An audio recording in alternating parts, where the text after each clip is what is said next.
Physical literacy is important on several levels. We know that as we move into adulthood, many adults, 90% of them, don't take part in any kind of physical activity afterwards.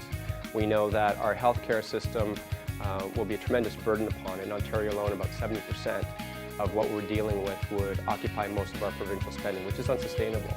So if we could get Canadians more active and giving them the confidence to move in different varieties, they're probably more apt to get out there and do something.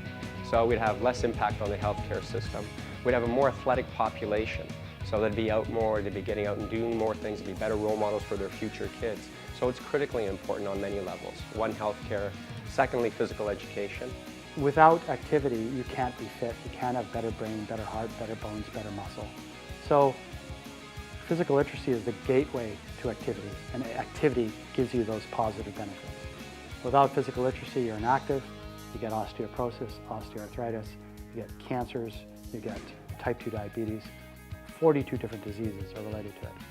So it is critical that we start the fire of physical literacy that creates activity. So it's the foundation by which everything comes.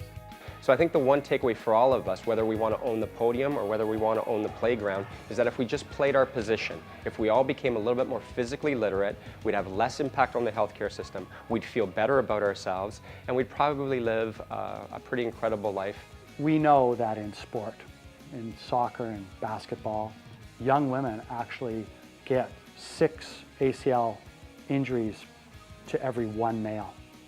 That 6-to-1 ratio has been shown recently to be almost entirely dependent upon the difference in physical literacy between boys and girls. So if we enhance the physical literacy of girls, and some studies have shown us now, what it does is it takes the ratio of 6 females getting ACL injuries to 1.5. So it goes to 1.5 to 1, that's almost equivalent. And so almost the entire difference was due to the way we treat girls, and we don't give them the physical literacy that they need. We need to take the knowledge that we have and act wisely and implement physical literacy so our longevity and our quality of life can improve. I have hope because of the fact that we haven't given this a try yet. We need to give this physical literacy air and let it breathe and let it infiltrate the Canadian society and see the positive change that we have.